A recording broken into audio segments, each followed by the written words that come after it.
Jesús es digno de que se le dé autoridad sobre la tierra y de recibir adoración de toda su creación.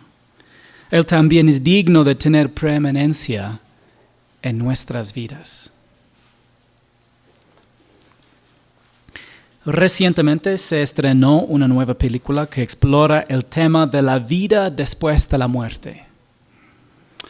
Relata las historias personales de hombres y mujeres que han tenido experiencias cercanas a la muerte. ¿Qué es una experiencia cercana a la muerte? ¿Cuántos de ustedes han escuchado de estas experiencias? Bueno, es cuando alguien sufre la muerte clínica, pero experimenta ir al cielo o al infierno en su espíritu y luego revive. Estos relatos son fascinantes, pero la mayoría de las experiencias cercanas a la muerte probablemente sean engaños satánicos. ¿Por qué? Porque la mayoría de las experiencias cercanas a la muerte dan representaciones inexactas del cielo, el infierno, Satanás, los demonios, los ángeles, Dios mismo y especialmente en la persona de Jesucristo. Como creyentes en Cristo es esencial que juzguemos cada experiencia de acuerdo con la palabra escrita de Dios. Lamentablemente, la mayoría de las experiencias cercanas a la muerte enseñan doctrinas no bíblicas sobre la muerte, la salvación y el juicio. Por ejemplo, a menudo sugieren que hay múltiples caminos hacia el cielo y que existe una segunda oportunidad de cambiar de pensamiento acerca de Jesucristo después de la muerte. A diferencia, la Biblia dice que está determinado para el hombre una sola vez para morir y después de esto el juicio. Las experiencias cercanas a la muerte que armonizan con las Escrituras pueden ser reales. Otras son engaños demoníacos, pero algunas también pueden ser diagnósticos equivocados de muerte física en los que la persona soñó mientras estaba inconsciente. Tal vez tú preguntas, ¿qué tienen que ver las experiencias cercanas a la muerte con nuestro estudio de hoy? Bueno, de verdad, el apóstol Juan conoció al Cristo resucitado y verdaderamente fue al cielo. Podemos tener absoluta certeza sobre la confiabilidad de su experiencia. Él escribió en Apocalipsis 1:13 al 16. El Hijo del Hombre, vestido con una túnica que le llegaba hasta los pies, y ceñido por el pecho con un cinto de oro. Su cabeza y sus cabellos eran blancos como la blanca lana, como la nieve. Sus ojos eran como una llama de fuego. Sus pies se parecían al bronce bruñido cuando se le ha hecho refulgir en el horno, y su voz como el ruido de muchas aguas. En su mano derecha tenía 7 estrellas y de su boca salía una espada aguda de 2 filos. Su rostro era como el sol cuando brilla con toda su fuerza. La apariencia del Señor resucitado y ascendido es demasiado gloriosa para que un pincel o una inteligencia artificial la recreen usando pintura o píxeles.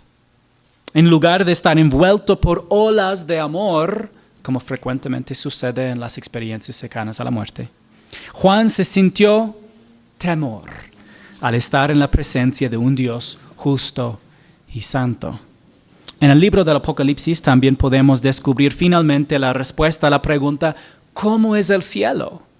No necesitamos consultar a una persona que dice haber tenido una experiencia cercana a la muerte para saber cómo es el cielo, porque está escrito en la palabra de Dios. Aunque la respuesta a esa pregunta, ¿cómo está el cielo?, incita la imaginación. El cielo mismo presenta una pregunta mucho más importante. Y la pregunta que presenta el cielo es, ¿quién es digno? La respuesta a esa pregunta Es lo que espero que recuerden después de nuestro estudio de esta mañana. Por favor, abren sus Biblias conmigo en Apocalipsis capítulo 1. Apocalipsis capítulo 1. Después de esto miré y vi una puerta abierta en el cielo, y la primera voz que yo había oído como sonido de trompeta que hablaba conmigo decía: sube acá y te mostraré las cosas que deben suceder después de estas. Bueno, ¿después de qué? Después que Jesús dictó su evaluación de las 7 iglesias de Asia Menor en capítulos 2 y 3 de Apocalipsis. ¿Quién es el autor de ese libro? Entonces, ¿quién miró esto? El apóstol Juan, exiliado en la isla de Patmos, aproximadamente en el año 90 después de Cristo. ¿De quién fue la primera voz? La primera voz que yo había oído, probablemente Jesucristo. ¿Y qué dijo? Dijo: sube acá. ¿Y qué dijo Jesús que le mostraría a Juan? Las cosas que deben suceder después de estas. Entonces, para el apóstol Juan, los acontecimientos de los capítulos 6 al 22 de Apocalipsis todavía eran futuros.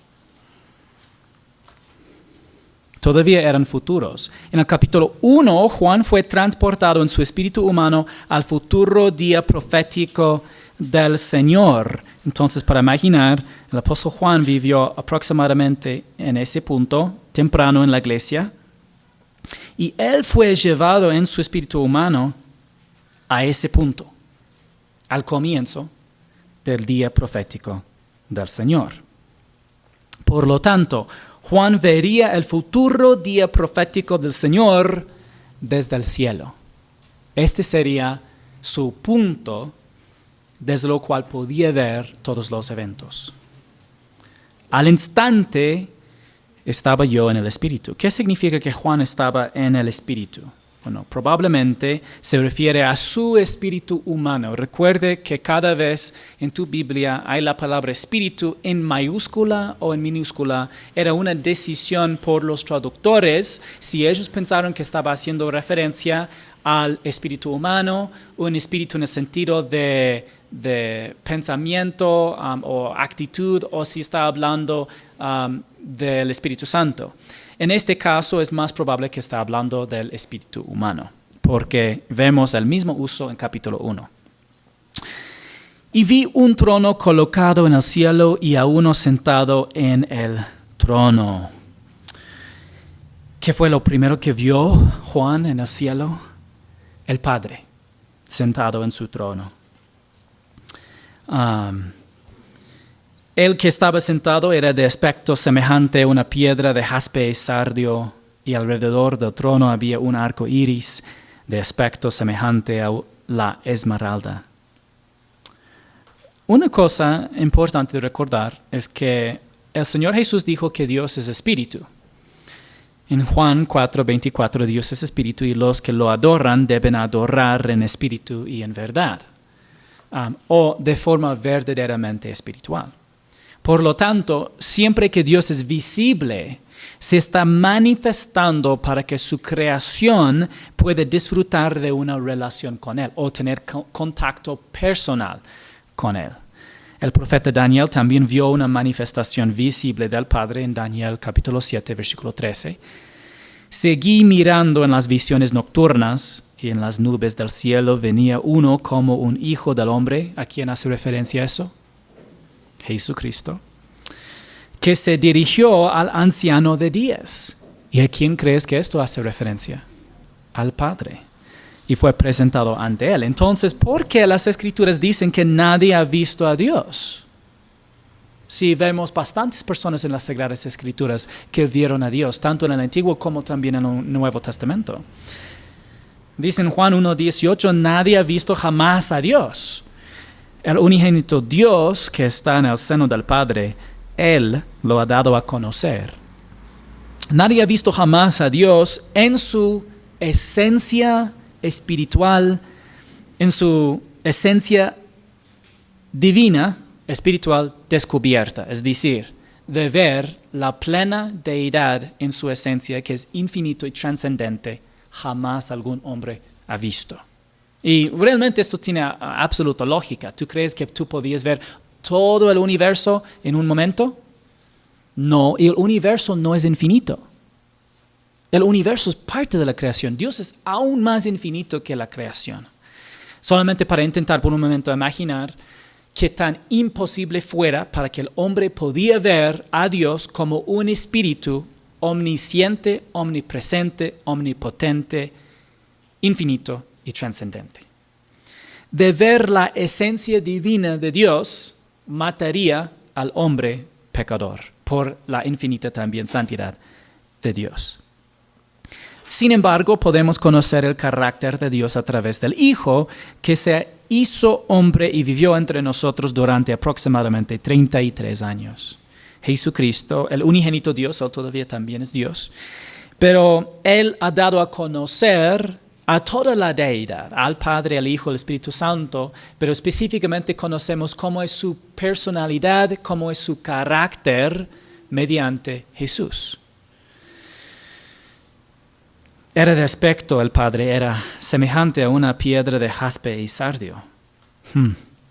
Entonces el Padre tenía la apariencia de piedras preciosas, que era la mejor manera que Juan podía describir la belleza majestuosa y sobrenatural. Le faltaban palabras para describir qué tan hermoso era la apariencia o semejanza del Padre. Y alrededor del trono había un arco iris de aspecto semejante a la esmeralda, a diferencia de muchas representaciones artísticas. El cielo no es ni un espacio exterior como tenemos en parte del universo, ni es simplemente blanco, sino que está lleno de color. En el último estudio que hicimos hace años de Apocalipsis, yo ocupé algunos dibujos hechos por un artista, pero lastimosamente muchos de estos dibujos eran un poco oscuros porque para demostrar los colores era difícil con un fondo blanco. Pero ahora en este estudio no estoy ocupando porque creo que demasiado falta esa depicción o esta demostración de cómo habría el cielo. Juan vio alrededor del trono que había un arco iris de aspecto semejante a la esmeralda. El cielo es un lugar lleno de color. ¿Ya? No es solamente, definitivamente no es oscuro, pero tampoco es solo blanco. Es vivante, es lleno de colores. Y alrededor del trono había 24 tronos, y sentado en los tronos 24 ancianos vestidos de ropas blancas con coronas de oro en la cabeza. Entonces él vio 24 ancianos sentados en tronos. ¿Quiénes son estos ancianos? Juan no nos lo dice, pero hay algunas pistas. La primera pista es que tienen coronas. Antes de llevar a Juan al cielo en su espíritu humano, Jesús le dijo que escribiera esto a los creyentes en Esmirna, en Apocalipsis 2:10, diciendo: sé fiel hasta la muerte, y yo te daré la corona de la vida. En nuestro estudio no tenemos tiempo para ver algunos otros pasajes para intentar ver las evidencias, pero yo creo que es la evidencia más cercana, es decir, es la otra referencia específicamente a coronas. Y creo que la correcta conclusión es que los 24 ancianos probablemente sean creyentes arrebatados, juzgados y recompensados de la era de la iglesia. La era de la iglesia. Entonces estos eran creyentes que sirvieron fielmente al Señor hasta la muerte o el arrebatamiento. Entonces ellos eran salvos por la fe solamente en Jesucristo. Cuando pusieron su fe en Jesús, entraron en la familia de Dios, de lo cual no podían salir, pero eligieron andar en comunión con Dios. Cuando pecaron, rápidamente confesaron sus pecados para volver a comunión con el Señor. Andaron dependiendo de la gracia de Dios y la habilidad provisto por el Espíritu Santo de Dios, hicieron la voluntad de Dios por fe. El edificio que representaba su vida era de obras hechas por el poder de Dios para su gloria. Y eran fieles hasta la muerte. Para darles una descripción entonces, estos eran creyentes que murieron físicamente durante la era de la iglesia, y cuando murieron, sus almas se fueron al cielo. ¿Ya? Quedaron en el cielo con Jesús hasta el día del arrebatamiento, en que en este momento volvieron sus almas del cielo y levantaron sus cuerpos de la tumba y eran unidos, cuerpo y alma. Dice en 1 de Tesalonicenses capítulo 4, los muertos en Cristo, que ellos levantarán primero en el día del arrebatamiento. Y los que estemos vivos, entonces algunos creyentes nunca murieron, llegaron hasta el fin de la era de la iglesia. Y cuando volvió Jesús, ellos eran arrebatados juntamente con ellos en las nubes. Entonces tienes los creyentes de la era de la iglesia muertos y los creyentes de la era de la iglesia vivos, y los dos arrebatados juntos en el aire con el Señor Jesucristo y llevados al encuentro del Señor en el aire y llevados al cielo. Y cuando llegaron al cielo, experimentaron el juicio del tribunal de Cristo, también conocido como el Bema, y en ese juicio ellos recibieron premios, específicamente coronas. Yo creo que es más probable que estos son los 24 ancianos. Tú dices, ¿solamente habrán 24 que recibirán coronas? Espero que no. Espero que habrán más, y sí creo que habrán más. Creo que los 24 representan a todos los demás. ¿Ya? Pero vemos a ellos como probablemente como de entre los creyentes de Esmirna, que murieron por su fe y eran prometidos coronas. ¿Ya?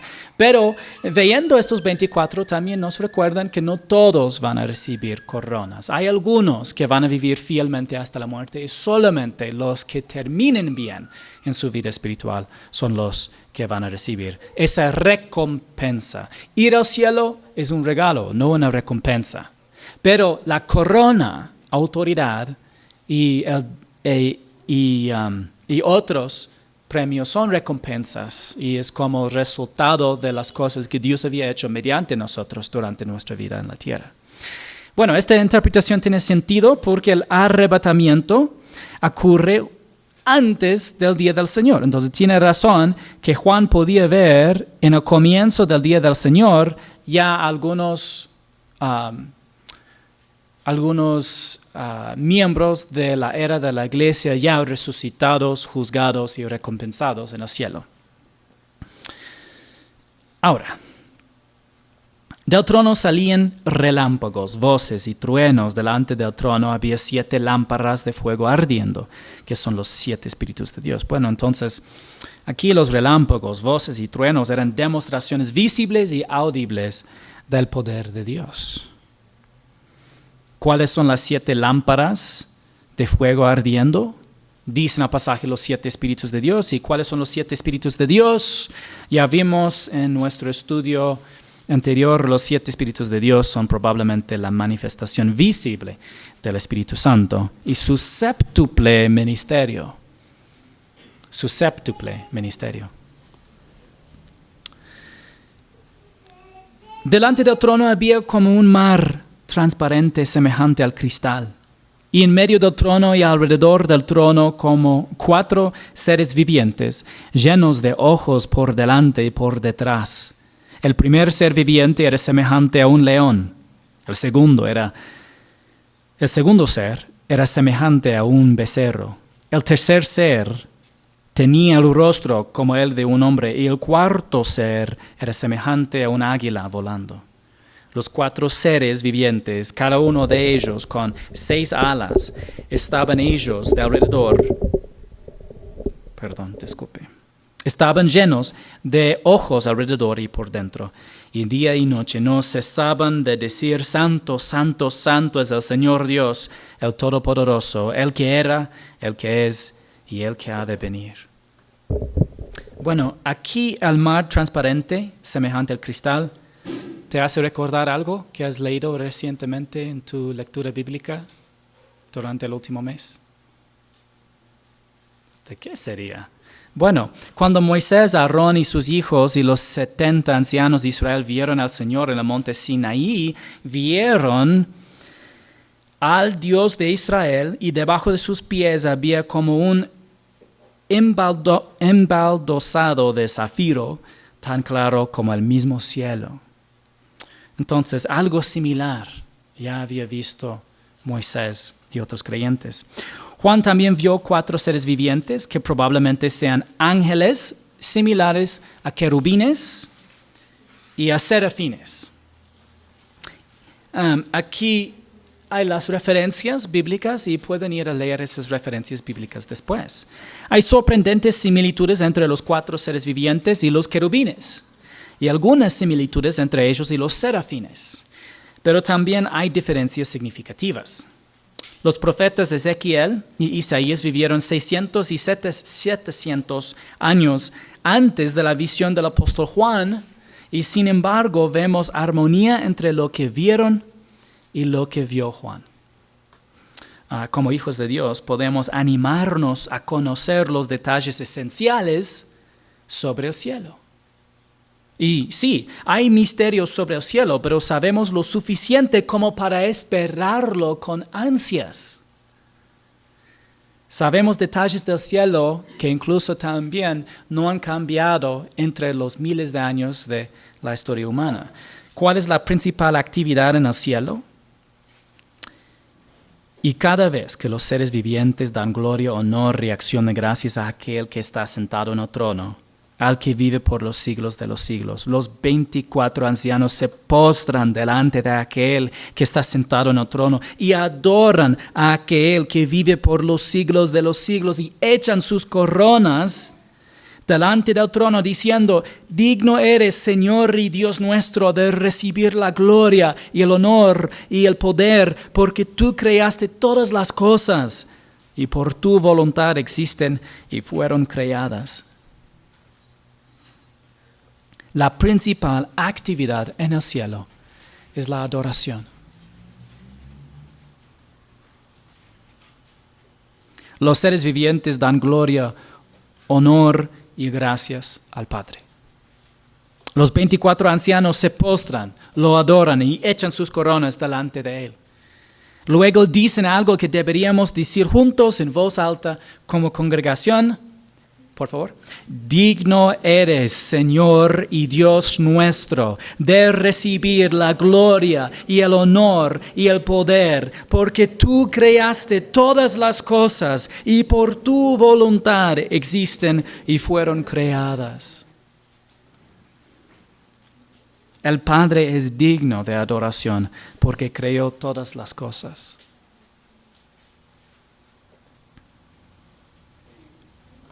¿Cómo podemos atribuir gloria, honor y poder al Padre? Porque eso es lo que significa cuando dice dan. ¿Ya? Nosotros no literalmente podemos dar gloria a Dios porque Él tiene gloria infinita, pero podemos atribuirle gloria. ¿Ya? ¿Cómo podemos hacerlo en nuestras vidas? En primer lugar, podemos atribuir gloria, honor y poder al Padre en nuestro pensamiento. Podemos reconocer quién es Él, tal como se revela en su palabra escrita, no según cómo sentimos o lo que dice el mundo. Y podemos permitir que el Espíritu Santo cambie nuestras perspectivas para que armonicen con sus perspectivas y voluntad expresada. En segundo lugar, podemos atribuirle gloria, honor y poder al Padre con nuestras palabras. Podemos aprovechar cada oportunidad para decirle cosas buenas acerca de nuestro Padre Celestial a Él y a los demás. Darle el crédito que merece y expresar verbalmente nuestra gratitud hacia y por Él en público y en privado. Es decir, en toda cosa en nuestras vidas, nosotros podemos en en algún momento glorificar al Padre verbalmente. Podemos darle crédito por todas las cosas que van bien en nuestras vidas. Incluso hasta la fuerza que tenemos para trabajar, podemos creditar a Él. Podemos decirle a todos los demás para que ellos saben en quién estamos confiando. Como lo hizo José cuando lo llevaron del cárcel, le presentaron delante de Faraón y él dijo, yo escuché que tú eres el hombre que me puedes ayudar con estos sueños. Puedes interpretarlo. Y él dijo, ¿en cuántas palabras? ¿Yo? No, Dios sí. Y es importante para nosotros tener la misma actitud en nuestras vidas. En tercer lugar, podemos atribuirle gloria, honor y poder al Padre en nuestras acciones. Podemos hacer su voluntad por fe, confiando en el Espíritu para capacitarnos y reconociendo siempre que necesitamos su gracia, su favor inmerecido. La forma en que vivimos se compone de nuestros pensamientos, palabras y acciones. A veces las Escrituras se refieren a esto metafóricamente como nuestro andar. Habla de nuestros pensamientos, palabras y acciones. Después de que los 24 ancianos alabaron al Padre y declararon que es digno, comenzó la búsqueda de alguien más que fuera digno. En la mano derecha de aquel que estaba sentado en el trono vi un libro escrito por dentro y por fuera, sellado con 7 sellos. Había en la mano del Padre un libro o un rollo, un pergamino, que tenía escritura por dentro y por fuera. ¿Y qué indica eso? Bueno, probablemente la amplitud de su contenido.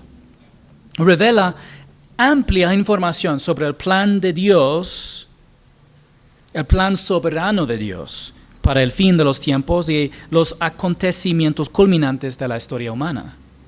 ¿Por qué el rollo tiene 7 sellos? Bueno, Tom Constable explica para nosotros. En los días de Juan, la gente usaba un sello para mantener el contenido de un documento en secreto, inmutable y libre de manipulación hasta que alguna persona autorizada rompiera el sello. En el caso de este rollo, cada sello permite sucesivamente que se desarrolle un evento del periodo de la tribulación en la tierra.